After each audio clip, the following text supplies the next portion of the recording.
Hello everyone, आज हम पढ़ेंगे क्लास 10th का इकोनॉमिक्स का chapter number 3 money and credit. इस चैप्टर के अंदर हम लोग मनी जो है किस तरीके से फॉर्मेशन में आई या मनी किस तरीके से हमारे सामने आई, इसके बारे में हम पढ़ेंगे। तो एक तो मनी के बारे में डिटेल्स हमें पढ़नी है और इसके साथ साथ हम क्रेडिट सिस्टम जो है इसको भी इस चैप्टर के अंदर अंडरस्टैंड करेंगे। So name of the chapter is money and credit. तो सबसे पहले हम लोग अंडरस्टैंड करेंगे कि money as a medium of exchange, money जो है एक्सचेंज का मीडियम कैसे है।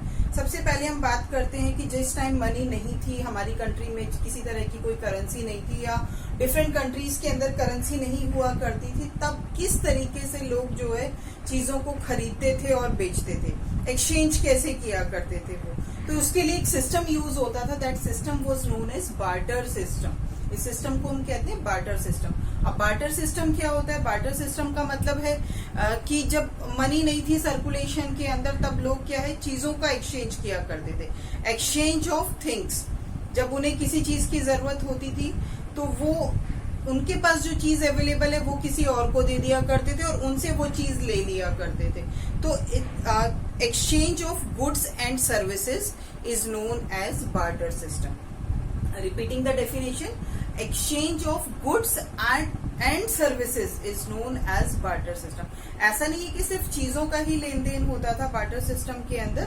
बार्टर सिस्टम के अंदर चीजों के साथ साथ सर्विसेज का भी लेन देन होता था। जैसे सपोज किसी इंसान को अपने घर के अंदर कुछ काम करवाना है और किसी लेबर से करवाना है, तो वो क्या किया करता था कि 10 किलो अनाज दे दिया, 10 किलो गेहूं दे दिया और उसके बाद कोई काम उनसे घर के अंदर करवा लिया। तो अब इसमें क्या है, एक पर्सन ने तो सर्विस प्रोवाइड करी और एक पर्सन ने गुड्स प्रोवाइड कर दिए। तो इस तरीके से दोनों की जरूरतें पूरी हो जाती थी, क्योंकि पैसा तो उस टाइम होता ही नहीं था। तो इस तरीके से बार्टर सिस्टम को यूज किया जाता। लेकिन बार्टर सिस्टम के साथ बहुत सारी प्रॉब्लम्स थी, वो हम थोड़ी देर में डिस्कस करेंगे कि बार्टर सिस्टम के साथ क्या क्या लिमिटेशंस थी। अब हम बात करते हैं मनी की। फिर मनी आई सर्कुलेशन में, क्योंकि बार्टर सिस्टम में बहुत कमियां थी, तो आगे चल के मनी आई।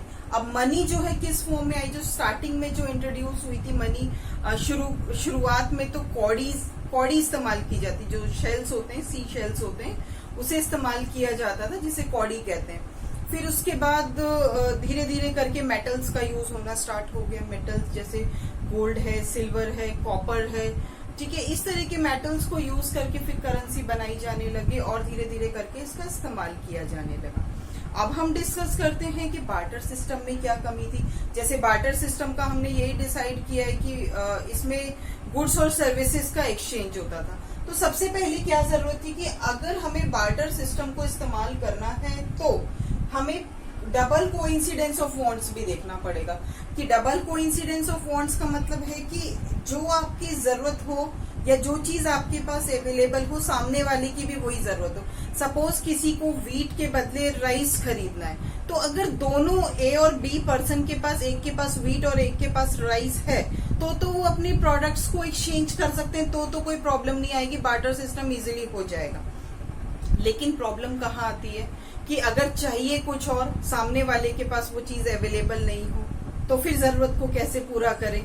तो यहाँ पर बार्टर सिस्टम के अंदर बहुत जरूरी हो जाता है कि दोनों की जो नीड्स है, दोनों की जो वांट्स हैं, ठीक है, जो दोनों को चाहिए वो सेम होना चाहिए, एक दूसरे की विश के अकॉर्डिंग होना चाहिए। सपोज एक फार्मर को पॉट चाहिए, ठीक है, और एक जिसके पास पॉट अवेलेबल है उसको व्हीट चाहिए, तो वो तो इजीली एक्सचेंज कर लेंगे। लेकिन अगर जरूरतें अलग अलग हैं तो वो अपनी नीड्स को पूरा नहीं कर पाएंगे। इसी को हम कहते हैं डबल कोइंसिडेंस ऑफ वांट्स। अगला टॉपिक है lack of store of value, कि इनकी जो वैल्यू थी, प्रोडक्ट्स की जो वैल्यू है, चीजों की जो वैल्यू थी, इनको स्टोर नहीं कर सकते थे, या इन चीजों की कोई वैल्यू नहीं हुआ करती थी कि किसकी चीज ज्यादा कीमती है, किसकी चीज सस्ती है, किसकी महंगी है। कोई स्टैंडर्ड मेजर नहीं था कि किस चीज के बदले कितना दिया जाए। सपोज 10 किलो गेहूं देना है तो सामने वाले को राइस कितना देना है, ठीक है, वो भी 10 किलो ही देगा या कितना होगा, ये सब चीजें हमें पता नहीं थी। कोई स्टैंडर्ड मेजर नहीं था, वेट नहीं था, तो इस तरीके से उनको ये प्रॉब्लम जो है उस टाइम में फेस करनी पड़ रही थी। अगली क्या जरूरत है? Lack of standard for deferred payment. Deferred payment मतलब है कि कई बार क्या होता था कि डेफर्ड का मतलब होता है किसी चीज को पोस्टपोन्ड करना, स्थगित करना, पोस्टपोन्ड करना। तो यहाँ पर क्या था कि जो स्टैंडर्ड वैल्यू ना होने की वजह से कई बार अपनी जरूरतों को भी पोस्टपोन करना पड़ जाता था, अपनी पेमेंट्स को या अपनी जो भी चीजें जो है वो लेन देन जो करना होता था उसको उन्हें पोस्टपोन करना पड़ता था, और इससे एक प्रॉपर सिस्टम जो है वो मैनेज नहीं हो पाता था। तो ये भी प्रॉब्लम जो है बार्टर सिस्टम के अंदर फेस की जा रही थी। इसके अलावा कॉमन यूनिट नहीं थी वैल्यू की, as we had already discussed about it. तो ये बार्टर सिस्टम के साथ दिक्कतें आ रही थी, और धीरे धीरे करके बार्टर सिस्टम जो है वो खत्म हो गया, और करेंसी, एक मनी जो है वो सर्कुलेशन में आई, जो हम अभी डिस्कस भी कर चुके हैं। मनी स्टार्टिंग में जो है कॉडीज इस्तेमाल की जाती थी, फिर धीरे धीरे करके वो मेटल्स के अंदर कन्वर्ट हुई, गोल्ड सिल्वर के कॉइन्स जो है वो आने लगे, कॉपर के कॉइन्स आने लगे, ब्रॉन्ज के कॉइन आने लगे, फिर उसका इस्तेमाल किया जाता था, उनकी वैल्यूज डिसाइड की जाती थी कि कौन सा कॉइन कॉस्टली है, कौन सा कॉइन सस्ता है, चीप कौन सा है, कॉस्टली कौन सा है। तो इस तरह से उन कॉइन्स की जो है वो वैल्यूज डिसाइड की जाती थी, और वैल्यूज के बाद एक मनी सिस्टम जो है हमारी कंट्री के अंदर स्टार्ट हो गया था, और बार्टर सिस्टम धीरे धीरे करके बंद हो गया था। अब ये तो नहीं कहेंगे कि बार्टर सिस्टम आज भी नहीं चलता, आज भी चलता है, लेकिन बहुत ज्यादा नहीं है। मनी सर्कुलेशन में सबसे ज्यादा है, बार्टर सिस्टम का इस्तेमाल कहीं कहीं होता है, और मतलब अपनी विश के अकॉर्डिंग, क्योंकि सबको वैल्यूज पता है कि किस चीज की कितनी वैल्यू है, तो हम बार्टर सिस्टम कर सकते हैं। आज भी हम चीजों का लेन देन या गुड्स और सर्विसेज का एक्सचेंज तो करते ही हैं, लेकिन we know the value of each and every good, each and every services. तो इस तरीके से हम बार्टर सिस्टम कर तो सकते, बट ये बहुत ज्यादा प्रिवेलिंग नहीं है। ठीक है, now our next topic is modern forms of money. इसको हम लोग 2 पार्ट्स में मैं इसको डिवाइड कर रही हूँ, deposits with the bank and second one is currency. Deposits with the bank and currency. ठीक है, डिपॉजिट्स विद द बैंक की अगर लोगों के पास एक्स्ट्रा मनी है, एक्स्ट्रा कैश है, तो वो क्या करते हैं कि उसको बैंक्स के अंदर डिपॉजिट कर देते हैं। अब जब बैंक्स के अंदर वो मनी डिपॉजिट हो गई है, तो 2 चीज होंगी उसके अंदर, कि एक तो उस मनी को वो विड्रॉ भी कर सकता है जब उसकी जरूरत पड़ रही है। ठीक है, पेमेंट के लिए भी उस मनी को इस्तेमाल किया जा सकता है। ठीक है, तो विड्रॉ करने का क्या क्या तरीका है। विड्रॉ मतलब कि बैंक से अमाउंट निकालना, अगर उसके पास एक्स्ट्रा है तो उसने बैंक के अंदर डिपॉजिट कर दिया, जब उसको जरूरत पड़ी उस मनी को वो विड्रॉ भी कर सकता है, क्योंकि वो उसकी नीड्स के अकॉर्डिंग, उसकी जितनी जरूरत है वो उस मनी को विड्रॉ कर सकता है। अब विड्रॉ करने का तरीका क्या है, या तो पर्सन डिमांड डिपॉजिट जो एक स्लिप होती है बैंक्स के अंदर अवेलेबल होती है, वहां उस स्लिप से पर्सन फिल कर और उससे वहां से कैश पेमेंट जो है वो रिसीव कर सकता है, ये बैंक जाकर होगा। ठीक है, इस स्लिप को हम लोग कहते हैं डिमांड डिपॉजिट्स की, डिपॉजिट किया है but it can be demanded any time. ठीक है, नेक्स्ट है आजकल जो फैसिलिटीज प्रोवाइड की जाती है एटीएम के थ्रू, डेबिट कार्ड यूज कर ठीक है विड्रॉ किया जा सकता है। क्रेडिट कार्ड की फैसिलिटी भी है जिससे वो मनी को जो है वो विड्रॉ कर सकता है, या अपनी किसी जरूरत को वो पूरा कर सकता है, उसके बदले उसको मनी जो है वो प्रोवाइड जो बैंक है वो उसको कर देगा, और वही मनी प्रोवाइड की जाएगी जो कि उसके अकाउंट में अवेलेबल होगी।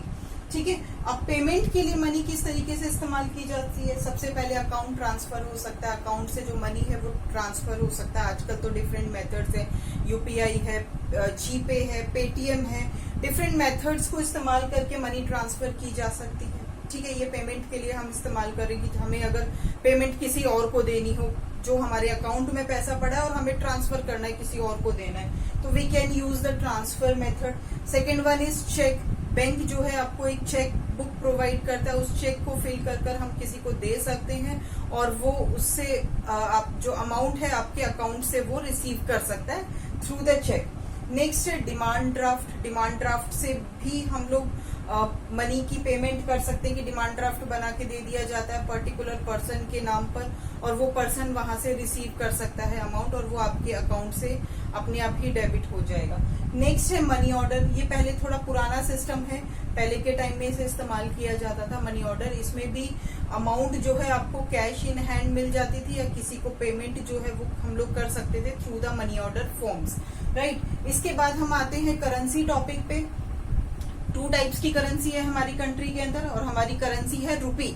इंडिया की करेंसी है रुपी। 2 टाइप्स में है, पेपर नोट्स और कॉइन्स की फॉर्म में अवेलेबल होती है, पेपर नोट्स एंड कॉइन्स। अब पेपर नोट्स की बात करते हैं कि ये जो करेंसी पेपर नोट्स है ये हमारी कंट्री में प्रिंट कहाँ होते हैं। बट सबसे पहले ये देख लेते हैं कि पेपर नोट्स की प्रिंटिंग की रिस्पॉन्सिबिलिटी किसकी, कौन सा बैंक ऐसा है जो इसके लिए रिस्पॉन्सिबल है। तो ओनर जो है, ओनरशिप जो है वो है आरबीआई के पास, रिजर्व बैंक ऑफ इंडिया।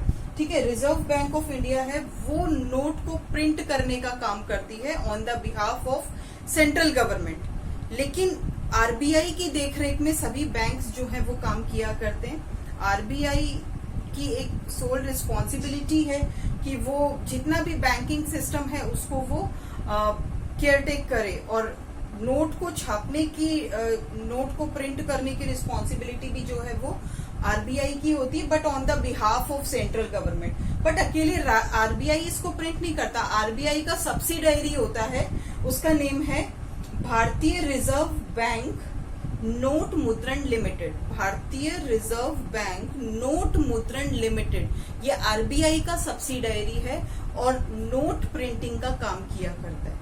अब ये देखते हैं इंडिया में नोट प्रिंटिंग कहाँ कहाँ पर होती है, ऐसी कौन कौन सी प्लेसेस हैं। तो नोट्स जो है नासिक के अंदर जो कि महाराष्ट्र में है, देवास जो कि एमपी में है, मैसूरू कर्नाटका, सैलबॉनी वेस्ट बंगाल, ये 4 जगह पे नोट प्रिंट होने का काम इंडिया में हुआ करता है। और इसके लिए जो सब्सिडायरी बैंक है वो है भारतीय रिजर्व बैंक नोट मुद्रण लिमिटेड। ठीक है, और it's working under RBI, right. अब हमारी नेक्स्ट करेंसी हमारी कौन सी थी, कॉइन्स।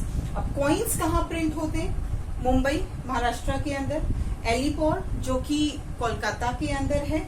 ठीक है, देन सैफाबाद एंड चेरापल्ली ये हैदराबाद में है, and 4th one is Noida जो कि यूपी के अंदर है। तो ये 4 प्लेसेस हमारी कॉइन मिंटिंग की है एंड 4 प्लेसेस हमारी नोट प्रिंटिंग की है। ठीक है, this is about the modern forms of money in our country. ये हमारी डिफरेंट मॉडर्न फॉर्म्स है मनी के। अब हम लोग जो नेक्स्ट टॉपिक करेंगे, now our next topic is loan activities of bank. Bank जो है लोन एक्टिविटीज को किस तरीके से मैनेज करता है, लोन क्रेडिट एक्टिविटीज को किस तरीके से मैनेज करता है, या इसको हम एक डायग्राम के थ्रू अंडरस्टैंड करते हैं। ये मिडिल में आपके पास बैंक है। ठीक है, अब बैंक को क्या करना है, it is working as a intermediate. ठीक है, मीडिएटर की तरह काम कर रहा है बैंक। क्या होता है कि जिस भी पर्सन के पास एक्स्ट्रा कैश है, एक्स्ट्रा मनी है, वो क्या करेगा, वो बैंक में जाके डिपॉजिट करेगा। तो डिपॉजिटर्स क्या कर रहे हैं, depositing money into the bank. फिर ठीक है, डिपॉजिटर ने तो अपना पैसा बैंक में के अंदर डिपॉजिट कर दिया। ठीक है, और जो जिसको जरूरत है बैंक से लोन लेना है, जिसको क्रेडिट लेना है, तो वो क्या उस पर्सन को हम कहेंगे बोरोवर या फिर क्रेडिटर। ठीक है, अब बोरोवर जिसने लोन लिया है बैंक से, बैंक क्या करेगा, डिपॉजिटर की अमाउंट जो है वो उठा के बोरोवर को दे देगा। ठीक है, बोरोवर को अमाउंट मिल गई। ठीक है, डिपॉजिटर का पैसा बैंक में जमा हो गया, बट बैंक को क्या करना है, उस पैसे से बिजनेस करना है। अब वो बिजनेस बैंक कैसे करेगा, डिपॉजिटर की मनी डिपॉजिट, बोरोवर को भी पैसा मिल गया, डिपॉजिटर भी खुश। क्यों खुश, क्योंकि बैंक ने डिपॉजिटर को क्या दिया, इंटरेस्ट दिया। बैंक में पैसा रखने के लिए डिपॉजिटर को इंटरेस्ट मिल गया। ठीक है, अब बोरोवर को क्या फायदा होगा, उसने बैंक से पैसा लिया, लेकिन उसको क्या होगा कि जो बोरोवर है मनी जो रिफंड करेगा बैंक को, वो इंटरेस्ट के साथ करेगा। बैंक को इंटरेस्ट मिल गया, बोरोवर इसको इंटरेस्ट पे करेगा, क्योंकि उसको जरूरत के टाइम बैंक से हेल्प मिल गई है, एक पैसा मिल गया है बैंक से। तो वो बैंक ने लोन दिया, बोरोवर ने उसको रिटर्न किया विद इंटरेस्ट। ठीक है, अब बैंक तो मीडिएटर का काम कर रहा है, इधर से लेना और उधर देना। ठीक है, वहां से लेना और अगर इनको जरूरत पड़ी तो इनको देना। पर इसमें बैंक का क्या फायदा होगा, बैंक अपना फायदा कैसे निकालेगा इसमें से, या बैंक को क्या प्रॉफिट मिलता है। बैंक एक्चुअली क्या करता है कि बोरोवर और डिपॉजिटर्स के इंटरेस्ट में जो डिफरेंस बचता है, क्योंकि जो डिपॉजिटर को इंटरेस्ट मिलेगा वो तो लो होगा, वो रेट ऑफ इंटरेस्ट कम होगा, लेकिन जब बोरोवर मनी को रीपे करेगा, उसको दोबारा से वो बैंक को लौटाएगा, तो उसमें इंटरेस्ट रेट जो है वो हाई होगा। ठीक है, तो अब बैंक के पास पैसा बच जाता है। वो जो इंटरेस्ट होता है वो बैंक आपके अपने यूज के लिए होगा, जैसे कि सैलरीज है, वहां जो काम करने वाले एम्प्लॉयज हैं उनका जो अपना खर्चा होगा और उनकी जो इनकम होगी वो इसी इंटरेस्ट के से उन्हें अर्न होगी। ठीक है, तो ये बीच में एज अ मीडिएटर काम करके मनी अर्निंग का काम भी किया करते हैं, क्योंकि डिपॉजिटर को भी फैसिलिटी मिल गई, बोरोवर को भी फैसिलिटी मिल गई, और ये फैसिलिटी बैंक ने प्रोवाइड की, और ये फैसिलिटी प्रोवाइड करने के लिए उन्होंने इंटरेस्ट में से अपनी इनकम जो है वो निकाल ली। राइट, अब जो डिपॉजिटर को जो इंटरेस्ट दिया जाएगा वो तो होगा लो, और जो क्रेडिटर या फिर बोरोवर को जो इंटरेस्ट पे करना है, रीपे करना है, वो होता है हाई। तो इसी के बीच में से बैंक जो है अपना बैलेंस जो है वो मेंटेन करके रखता है। इस तरीके से लोन एक्टिविटी जो है बैंक के अंदर की जाती है, और इसमें जो बोरोवर है और जो डिपॉजिटर है दोनों को ही सेटिस्फाई किया जाता है। Now our next topic is credit. Credit का मतलब लोन। ठीक है, अब हम लोन टॉपिक को अंडरस्टैंड कर लेते हैं। क्रेडिट का मतलब है कि हमें किसी से मनी लेनी है। ठीक है, अब वो मनी हम लोग दो तरीके से ले सकते हैं, दो सोर्सेस से ले सकते हैं। First source is formal source of credit, second one is informal source of credit. कि मनी हम बोरो कर रहे हैं किसी से, वो एक तो होगा फॉर्मल सोर्स और दूसरा होगा इनफॉर्मल सोर्स। फॉर्मल सोर्स क्या होता है कि अगर आप किसी मनी को बोरो कर रहे हैं बैंक से, कोऑपरेटिव से, तो this is the formal source of credit या फॉर्मल सोर्स ऑफ लोन। और इनफॉर्मल सोर्स क्या हुआ, आपने किसी मनी लेंडर से उधार लिया पैसा, फ्रेंड से लिया उधार, किसी रिलेटिव से लिया उधार, या फिर किसी ट्रेडर से लिया उधार, या किसी जान पहचान वाले पर्सन से आपने उधार लिया, क्रेडिट लिया, लोन लिया। ठीक है, तो इस तरह के सोर्सेज जो है वो इनफॉर्मल सोर्सेज कहलाते हैं। ठीक है, ये इनफॉर्मल है, बैंक्स और कोऑपरेटिव जो है वो फॉर्मल सोर्स है। तो ये तो हो गए सोर्स जहां से आपने मनी को बोरो किया, क्रेडिट किया। अब देखते हैं इसके फायदे नुकसान क्या है। फॉर्मल सोर्स का आपका फायदा क्या रहेगा कि अगर आपने फॉर्मल सोर्सेज से क्रेडिट लिया है तो आपका रेट ऑफ इंटरेस्ट जो है वो लो रहेगा। ठीक है, वो कम रहेगा आपका रेट ऑफ इंटरेस्ट, कम ब्याज पर, कम रेट ऑफ इंटरेस्ट पर आपको जो मनी है वो मिल जाएगी। ठीक है, दूसरा फायदा क्या रहेगा कि अगर आपको कम ब्याज पर पैसा लौटाना है वापस कम ब्याज के साथ, तो आप इजीली उसको रीपे कर पाओगे। ठीक है, डॉक्यूमेंटेशन होगी इसके अंदर कि आपके पास प्रूफ होगा कि आपने कितनी मनी ली है। ठीक है, कितनी मनी ली है, कितने टाइम में आपको लौटाना है, तो आपके पास प्रॉपर डॉक्यूमेंटेशन रहेगा, प्रॉपर एविडेंसेस, प्रूफ आपके पास रहेंगे कि आपने कितनी मनी ली है। कोई मुकर नहीं सकता कि दी जाए अमाउंट कुछ और कल को मांग ली जाए उससे भी ज्यादा। ठीक है, तो आपके पास एक प्रॉपर एविडेंस रहेगा, डॉक्यूमेंटेशन रहेगा। ये इसका फायदा है फॉर्मल सोर्स से लोन लेने का। एक तरह से आप भी सिक्योर हैं और बैंक भी सिक्योर है, दोनों ही सिक्योर रहेंगे, क्योंकि इसमें कोई चिटेड मीन्स जो है वो यूज नहीं हो सकता। ठीक है, तो ये तो फायदा, ये फीचर्स हैं आपके फॉर्मल सोर्सेज ऑफ क्रेडिट के।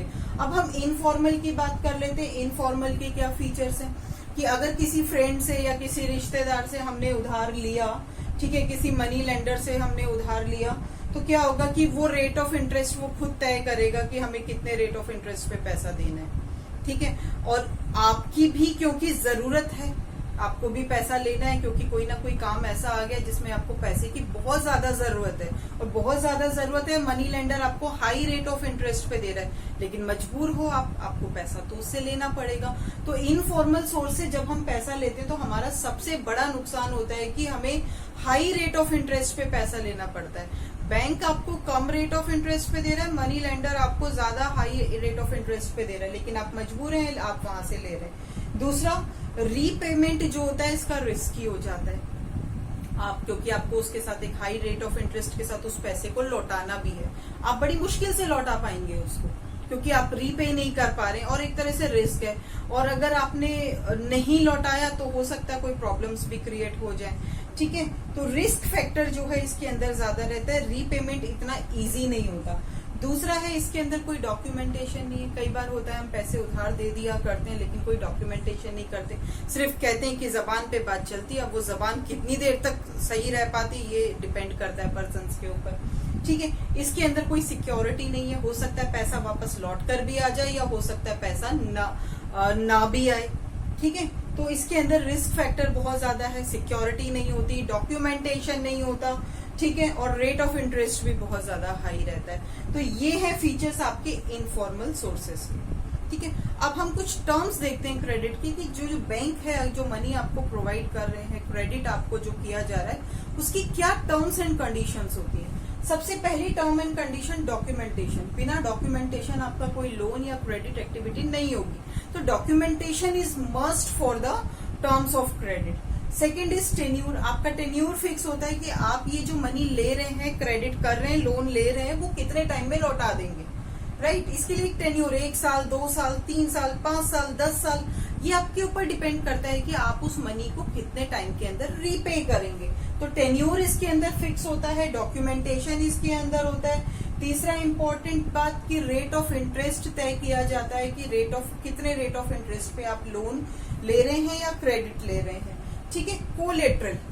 कोलेटरल का मतलब होता है कि it is the surety for the repayment. Collateral means surety for the repayment, कि आप पैसा चुका देंगे, इसके लिए आप क्या श्योरिटी दे रहे हैं, ठीक है। तो अगर बाई चांस आप पैसा नहीं चुका पाते तो ऐसी कौन सी चीज है, ऐसे कौन से राइट हैं बैंक के पास, या ऐसी कौन सी प्रॉपर्टी है जो बैंक आपसे ले सकता है, ठीक है। इसी को हम क्या बोलते हैं, कोलेटरल। कोलेटरल मतलब surety for the repayment of the amount. Next है मोड ऑफ द रीपेमेंट। आप किस तरीके से पेमेंट जो है वो करेंगे, बैंक को किस तरीके से आप पैसा देंगे। तो इन शर्तों के ऊपर बेस्ड या इन शर्तों के आधार पर क्रेडिट जो है वो किया जाता है। ये मस्ट है। Repeating documentation, tenure of the credit, rate of interest, collateral and mode of repayment. In terms and condition पे हम लोग क्रेडिट जो है वो अवेल करते हैं। अब हम बात करेंगे सेल्फ हेल्प ग्रुप्स की, SHG।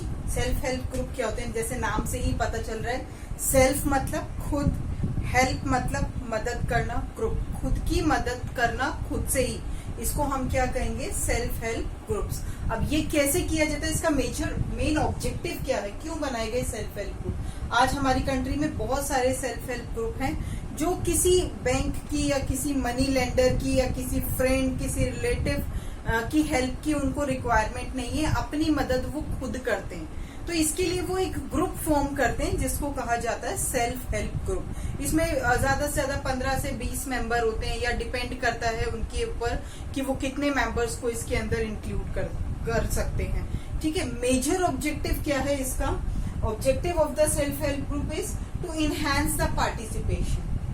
ये जो ग्रुप बना रहे हैं इसमें लोगों का पार्टिसिपेशन, जितने का भी ग्रुप, 5 का, 10 का, 15, 20, जितने का भी ग्रुप बनाया उन्होंने, उनका पार्टिसिपेशन एक जो है वो स्टार्ट हो जाए, हर एक एक्टिविटी के अंदर वो पार्टिसिपेट करें। दूसरा उनका ऑब्जेक्टिव क्या है कि अगर वो खुद की मदद के लिए ग्रुप बना रहे हैं तो एक सेविंग हैबिट जो है, पैसों को बचाने की जो हैबिट है वो उनके अंदर डेवलप हो जाए। दूसरा है कि अगर इस तरह की हैबिट्स डेवलप होती है और अगर मान लीजिए 15 मेंबर भी कलेक्ट हुए हैं किसी ग्रुप के अंदर, तो ये 15 मेंबर जो है वो यूनाइटेड हो जाएंगे, इनके अंदर यूनिटी डेवलप हो जाएगी, क्योंकि इन्हें मिलके काम करना है, मिलके मदद करनी है, मिलके पैसा जमा करना है। तो इनके अंदर क्या है, एक सेंस ऑफ यूनिटी या कलेक्टिविटी आ जाएगी। अगला है सोशियो इकोनॉमिक स्टेटस। इनका सोशियो इकोनॉमिक स्टेटस भी इम्प्रूव होगा। सोशियो कैसे, सोशल स्टेटस कैसे कि मतलब 15 से 20 मेंबर इकट्ठे हो गए, तो it means they formed a society, ठीक है। और इसलिए उनका सोशियो स्टेटस अच्छा हुआ। इकोनॉमिक कैसे अच्छा हुआ, क्योंकि वो मिलकर पैसा इकट्ठा कर रहे हैं, तो उनका सोशियो इकोनॉमिक स्टेटस जो है वो भी इम्प्रूव होगा। अगला है इनहैंस कैपेबिलिटीज, ठीक है। अगर ये वुमेन्स का ग्रुप है तो उनकी कैपेबिलिटीज को इम्प्रूव करेगा, या फिर कुछ गरीब लोग हैं उन्होंने मिलके अपनी हेल्प के लिए कोई ग्रुप बनाया तो ये उनकी कैपेबिलिटीज को इम्प्रूव करेगा। इस तरीके से हम ये कह सकते हैं कि सेल्फ हेल्प ग्रुप जो है एक दूसरे की मदद करता है। गाँव में, शहरों में, हर एक जगह इस तरह का जो सेल्फ हेल्प ग्रुप बनाने का जो है वो सिस्टम जो है वो हर जगह फॉलो किया जाता है, पर इसके अंदर बहुत जरूरी हो जाता है एक दूसरे के ऊपर ट्रस्ट करना, और एक दूसरे का ट्रस्ट जो है वो ब्रेक नहीं करना। क्योंकि अगर कहीं भी इसमें कोई भी पर्सन अगर इसमें चीटिंग करता है, ठीक है, तो सेल्फ हेल्प ग्रुप जो है वो सक्सेसफुल नहीं हो पाता। बट बहुत ज्यादा चांसेस हो जाते हैं इसके अंदर चीटिंग होने के बाद इस ग्रुप के ब्रेक होने के, क्योंकि विश्वास बहुत जरूरी एक चीज इसके अंदर होती है, राइट। जैसे हम शहरों में भी देखते हैं फीमेल्स जो हैं ग्रुप्स बना लेती है, जिसे किटीज कहा जाता है। ठीक है, कमेटीज कहा जाता है, कमेटी बना ली जाती है, सब लोग मिलके पैसा इकट्ठा करते हैं, जिसको जरूरत होती है वो लोन ले लेता है, बाकी फिर इकट्ठा करते हैं और जैसे जैसे वो लोन जो है वो उसको चुकाता रहता है। ठीक है, तो एक तरह से मदद भी हो जाती है और उनके अंदर एक सेविंग हैबिट जो है वो भी डेवलप हो जाती है। ठीक है, हम लोग इसको डिफरेंट नेम से जानते हैं, वैसे तो इन जनरल वर्ड हम इसको सेल्फ हेल्प ग्रुप कहेंगे और अगर आम बोलचाल की भाषा में कहें तो हम इसको किटीज कह सकते हैं, हम इसको कमेटीज कह सकते हैं। ठीक है, तो इस तरीके से जो है ये काम जो है किया जाता है। इसके 5 ऑब्जेक्टिव जो है वो मैं डिस्कस कर चुकी हूँ। अब हम बात करते हैं फंक्शनिंग की, ये काम कैसे करता है। तो इसके अंदर 15 से 20 मेंबर होते हैं, बाकी डिपेंड करता है अपने ऊपर कि हम कितने मेंबर्स जो हैं इसके अंदर इंक्लूड करें। नेक्स्ट, रेगुलर सेविंग इसके अंदर जरूरी हो जाती है कि रेगुलरली सेविंग, कि वो वीकली करते हैं, मंथली करते हैं या 3 मंथ्स में, 4 मंथ्स में, डिपेंड करता है उनके ऊपर कि वो कितने टाइम पीरियड के अंदर सेविंग करते हैं, but on the regular basis. Next है, कई बार क्या होता है कि हम थोड़े थोड़े पैसे लेके बैंक में नहीं जा पाते, कि हम 25 से लेके 100 रुपए की मैंने इसके अंदर एक लिमिट बना दी है कि 100 रुपए लेकर बैंक में डिपॉजिट करने जाना। ठीक है, पर्सन को लगता है हम 100 रुपए क्या लेकर जाएंगे, 150 रुपए क्या लेके जाएंगे, थोड़ी अमाउंट को हम लोग क्या लेके जाएंगे। हम क्या करते हैं, आपस में इकट्ठे मिलके जोड़ लेते हैं इन पैसों को। ठीक है, कभी 100, कभी 50, कभी 200, 500, वो डिपेंड करता है उनके ऊपर कि वो कितनी अमाउंट जो है वो डिपॉजिट कर रहे हैं। तो लीस्ट अमाउंट के साथ ये सेविंग हैबिट जो है वो स्टार्ट की जाती है। ठीक है, और जब पैसा इकट्ठा हो जाता है और किसी को जरूरत है तो उसको एक स्मॉल लोन जो है वो भी प्रोवाइड किया जा सकता है। ठीक है, ये किसी भी तरह का कोलेट्रल नहीं मांगता। कोलेट्रल जैसे हमने पहले डिस्कस किया था, श्योरिटी फॉर द रीपेमेंट। ठीक है, तो इसमें किसी श्योरिटी की रिक्वायरमेंट नहीं होती। मैं पहले भी बता चुकी हूँ कि ये एक म्यूचुअल अंडरस्टैंडिंग के ऊपर, एक म्यूचुअल ट्रस्ट के ऊपर ही ये वर्क करता है। ठीक है, नेक्स्ट हम इसके एडवांटेजेस की बात करते हैं कि इसके कौन कौन से एडवांटेजेस हैं, इसके फायदे क्या हैं। क्योंकि ऐसा नहीं है कि हर एक कोई म्यूचुअल ट्रस्ट को ब्रेक करता हो, म्यूचुअल अंडरस्टैंडिंग को खराब कर देता हो, ऐसा नहीं है। इससे हमें फायदे भी बहुत देखने को मिलते हैं कि अगर हम इसमें एक ऑनेस्टली अगर इसके अंदर काम करते हैं तो it inculcates the sense of responsibility. हम एक जिम्मेदार इंसान बन जाते हैं अगर हम ऑनेस्टली इसके साथ वर्क कर रहे हैं तो। ठीक है, it also helps in the capacity building, क्योंकि पैसा मिल रहा है, मदद मिल रही है, तो हो सकता है हमारे टैलेंट को, हमारी कैपेसिटी को बिल्डअप करने के लिए भी हमें उससे हेल्प मिल पाए। ठीक है, म्यूचुअल अंडरस्टैंडिंग को डेवलप करता है, म्यूचुअल ट्रस्ट को डेवलप करता है ये। ठीक है, रिसोर्स पूलिंग, रिसोर्स पूलिंग का मतलब है कि जो भी अवेलेबल रिसोर्सेज हैं, जो भी अवेलेबल जरूरत की चीजें हैं, उसको मिलजुल कर इस्तेमाल करना जो है लोग सीखते हैं। ठीक है, इसके बाद एक provides channel for the functioning. कई बार क्या होता है कि ये इतने अच्छे से काम करने लग जाता है, इतने अच्छे से ये सेल्फ हेल्प ग्रुप का सिस्टम जो है वो चलने लगता है, तो क्या होता है कि आगे चलकर इनका ये बिजनेस भी बन सकता है या आगे चलकर ये अच्छे से फंक्शन भी कर सकता है। So this is all about the self help group. I hope आपको ये समझ में आ गया होगा और चैप्टर भी क्लियर हो गया होगा। Thank you very much.